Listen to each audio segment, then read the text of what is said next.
Sa pumili ng Dagas card, ito ang inyong reading.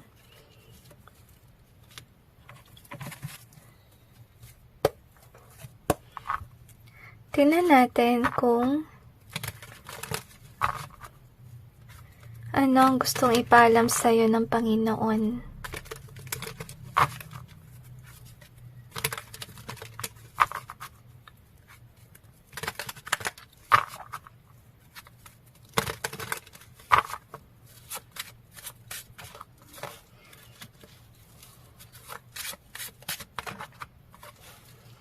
I'm sensing na kailangan mo mag-reconcile sa Panginoon with regards sa mga dati mong pagkakamali. Because God is kinda like guiding you towards the right path. I'm sensing future plans for you. Ngayon, i-clarify natin yung cards to gain more information.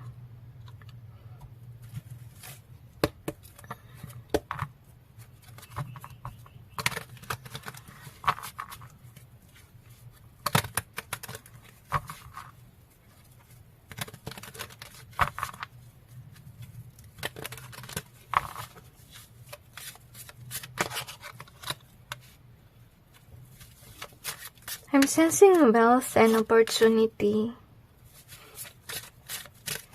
And I also sense well-being. Actually, masakit sa ulo yung energy. So, marami ka sigurong iniisip. Maybe that's why you're here, because you could be confused and so on.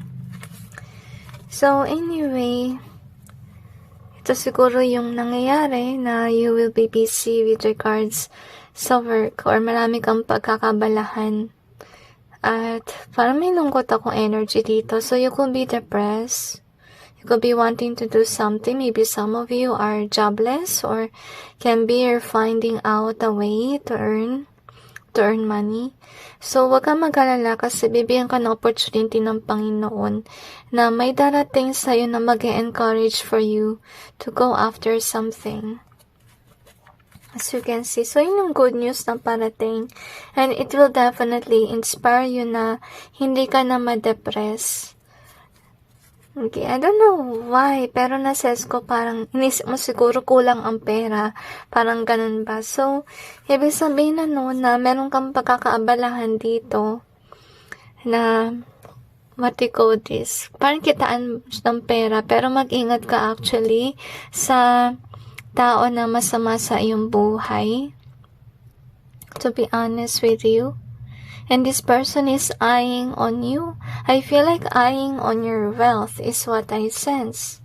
So, ibig sabihin lang na yung message sa'yo ng Panginoon na sa future, hindi ka na magkakaroon ng problem sa money. Kasi syempre, may darating na opportunity. As you can see, and whatever it is, I have a feeling that it will grow to the point na parang siguro may naiinggit or may nakakita ng iyong yaman and so on. At siguro parang gusto niyang kunin yun. So, mag-ingat ka sa ganyan na tao.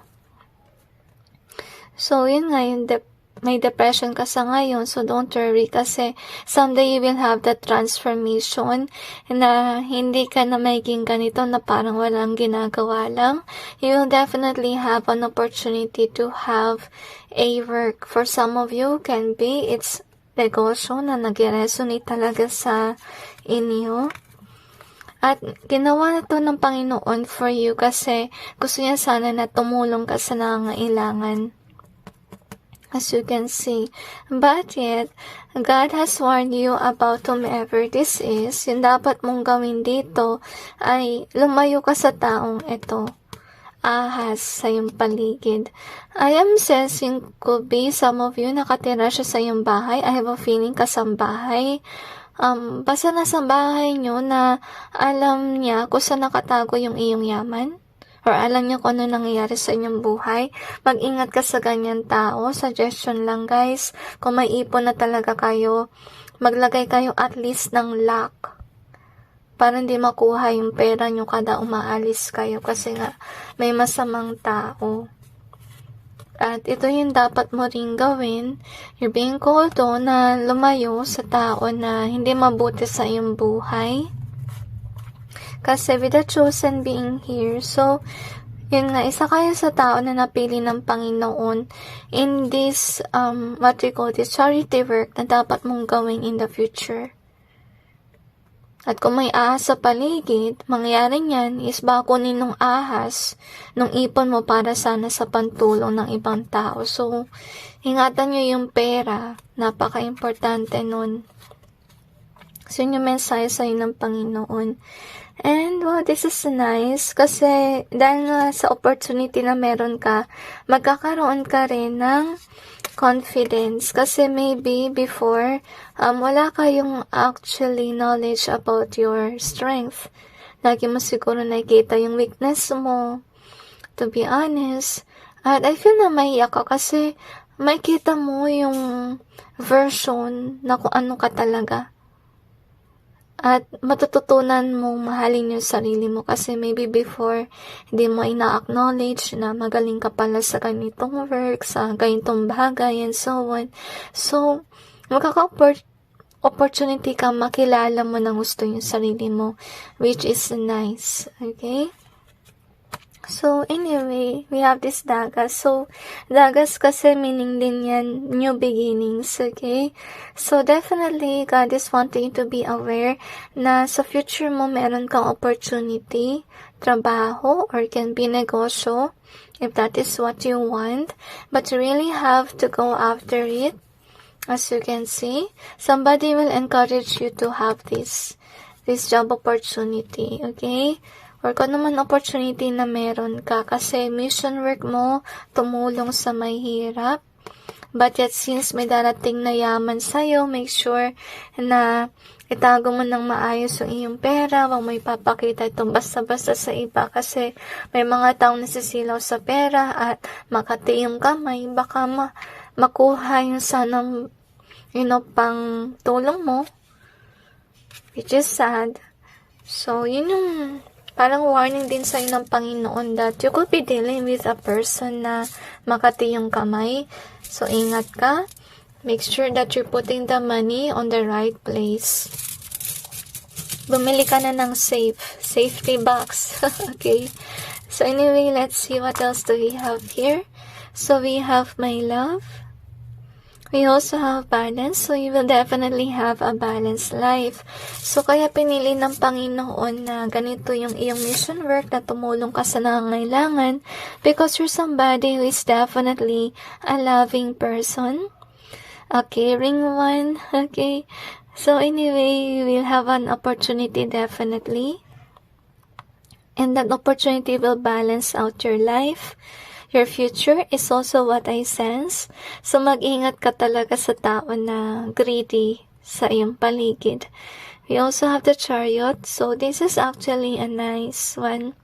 So, the message that God has for you definitely, you need to go after kung ano man yung opportunity na yan. You have to make a move for you to have abundance.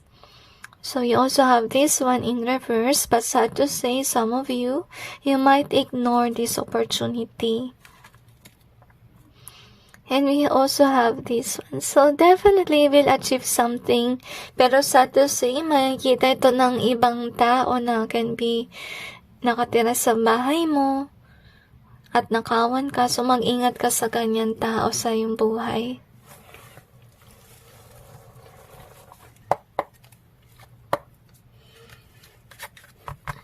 See what else we have here. I'm sensing yung message din for you is wag ka maging greedy. So, yung gusto ipalam sa'yo ng Panginoon is you will definitely have success. And the reason behind it is kasi mission work mo na tumulong sa iba.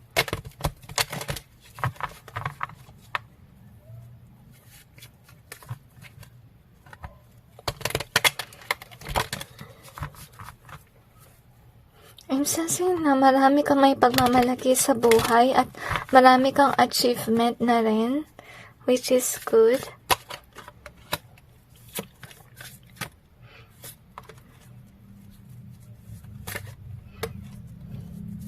Ang daming swords. So, siguro sa ngayon, ito yung nangyayari na parang nagkakaroon ka ng problem with regards sa career. Pero maganda naman yung iyong reading kasi nga sa future, you will definitely have it, okay? Because of your mission work. Yun nga lang, mag-ingat ka talaga sa tao na nakapaligid sa'yo.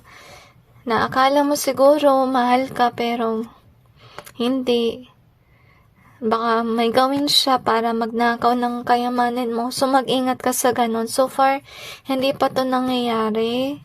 Kaya ngayon pa lang, pinakita na sa'yo ng Panginoon for you to be careful and for you to learn how to withdraw yourself from the wrong people. As you can see, kasi kung sino man tong kinakasama mo sa bahay or so forth, parang siya naka-eye lang sa iyong kayamanan. Mag-ingat ka doon. And anyway, I'm really sensing na so far, kung sino man yung tao na yun, wala pa rin siya narating sa buhay. So, ito yung kulo mo para may idea ka. At saka, wala siyang abundance. As you can see here, siguro yung connections niya ay parang alangan. If ever kasal man siya or may relasyon, I feel na hindi magtatagal. It will have a downfall. Honestly speaking, or can be ito ay hiwalay sa asawa or basta may hiwalayan sa kanyang pamilya, as you can see. So that's your clue there. At wala pa naman away na nangyayari sa inyo. Yun nga lang, I have a feeling na this person is greedy or parang siyang magnanakaw kasi nga hindi siya makapag-manifest ang abundance.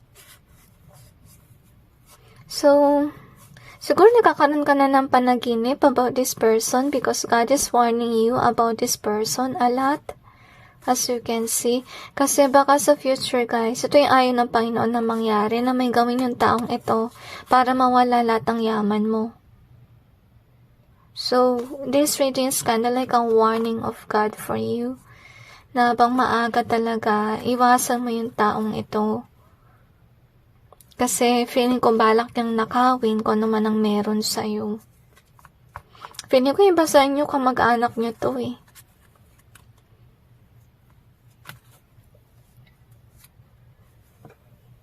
Mag-ingat kayo guys, okay? Naman papayo ko sa inyo. And, don't worry kasi sa future maganda yung dating na money for you. You will definitely have that abundance and happiness. But remind yourself na pinagkaloob sa inyo ng Panginoon nito para tumulong kayo sa nangangailangan, okay? And anyway, I feel na dahil mabait ka, which is good.